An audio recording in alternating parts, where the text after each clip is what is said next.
રેસીપીમાં। તો આજે હું તમારી સાથે શેર કરીશ મકાઈના શાકની રેસીપી। તો ચાલો રેસીપી શરૂ કરીએ। મકાઈનું શાક બનાવવા માટે મેં એક વાટકો લીલી મકાઈના દાણા લીધેલા છે, જે આ અમેરિકન મકાઈ આવે ને તેના લીધેલા છે, અને સારી રીતે વોશ કરીને સાફ કરી લીધા છે, અને હવે તેને આપણે બાફવાના છે। મકાઈના દાણા બાફવા માટે મેં મૂકેલું હતું પાણી ગરમ કરવા માટે। તો પાણીમાં એક ઉફાળ આવી ગઈ છે, તો આપણે એમાં દાણાને એડ કરી દેશું, અને તેમાં સ્વાદ પ્રમાણે થોડુંક મીઠું એડ કરી દેશું, અને અડધી ચમચી હળદર। હળદર નાખવાથી છે ને દાણામાં સરસ એવો કલર આવી જાય છે। તો હવે બંને આપણે મિક્સ કરી દેવું, અને હેને 2-3 મિનિટ માટે આપણે બાફી લેશું। 3 થી 4 મિનિટ જેવું થઈ ગયું છે, અને આપણા દાણા સરસ રીતે બોઇલ થઈ ગયા છે। તો આપણે ગેસની ફ્લેમ બંધ કરી દેશું, અને દાણાને આપણે એક ડીશમાં કાઢી લેશું। તો આવી રીતે આપણે બધા દાણાને કાઢી લઈએ ડીશમાં। હવે આપણે મકાઈનું શાક બનાવવાનું શરૂ કરીએ। તો ધીમા ગેસની ફ્લેમ ઉપર મેં એક કઢાઈ મૂકી દીધી છે, અને એમાં 3 મોટી ચમચી તેલ એડ કરી દેશું, અને 1 ચમચી આપણે એમાં બટર એડ કરી દેશું। બટર ઓપ્શનલ છે, તમારે નાખવું હોય તો નાખી શકો, અને ન નાખો તો પણ ચાલે। બટર નાખવાથી શાકમાં તેનો સ્વાદ સરસ આવે છે। બટર ને તેલ સારી રીતે ગરમ થઈ ગયા છે, એટલે આપણે અડધી ચમચી તેમાં જીરું નાખીને સારી રીતે જીરાને સોતે કરી લેશું। જીરું સારી રીતે સોતે થઈ ગયું છે, તો આપણે 1 ચમચી તેમાં નાખી દઈશું ઝીણું સમારેલું લસણ, અને 1 ચમચી નાખશું ઝીણું સમારેલું આદું। 3 મેં મરચાં લીધેલા છે, તેના પણ નાના નાના ટુકડા કરેલા છે, તેને પણ આપણે એડ કરી દઈશું, અને સારી રીતે તેને સોતે કરી લેશું। લસણનો કાચો સ્વાદ વયો જાય ત્યાં સુધી આપણે તેને સારી રીતે સોતે કરી લેશું। અહીંયા લસણ સારી રીતે સોતે થઈ ગયું છે, તો મેં મીડિયમ સાઇઝની 4 ડુંગળીના ઝીણા ઝીણા ટુકડા કરેલા છે, તેને પણ આપણે એડ કરી દઈશું,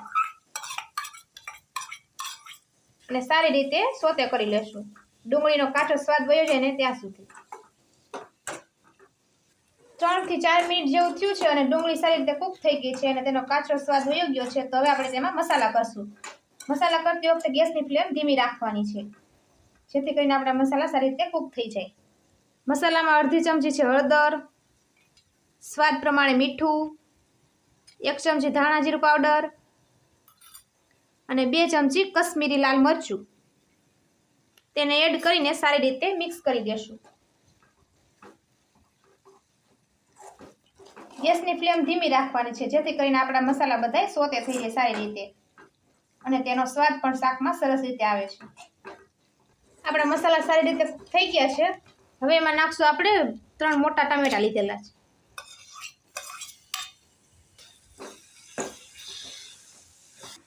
હવે ટમેટા સારી રીતે કૂક થઈ જાય અને મેચી થઈ જાય ત્યાં સુધી આપણે એને ઢાંકી દેશું। 4 થી 5 મિનિટ જેવું થયું છે, અને આપણે ખોલીને જોઈએ તો આપણા મસાલા સારી રીતે કૂક થઈ ગયા છે, ગ્રેવી સરસ રીતે કૂક થઈ ગઈ છે, અને તેલ પણ ફરતેથી છૂટું પડવા માંડ્યું છે। તો હવે આપણે તેમાં 1 ચમચી નાખશું તાજી મલાઈ,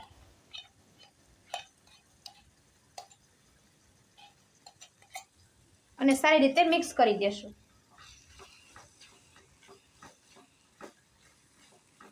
મલાઈ નાખવાથી શાકમાં સ્વાદ સારો આવે છે।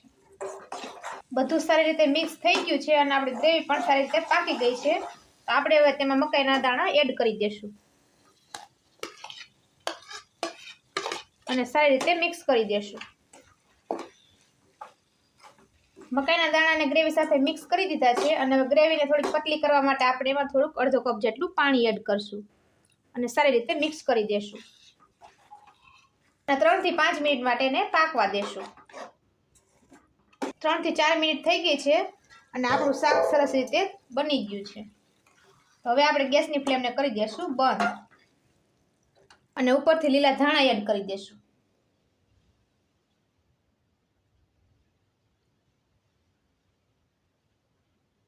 અને ઉપરથી આપણે છીણેલું પનીર એડ કરી દેશું।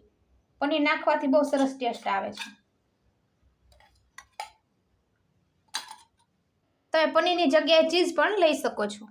તો આપણું ચટપટું એવું મકાઈનું શાક બનીને રેડી થઈ ગયું છે, અને મેં ઉપરથી તેમાં પનીર એડ કર્યું છે। તમે તેની જગ્યાએ ચીઝ પણ એડ કરી શકો છો।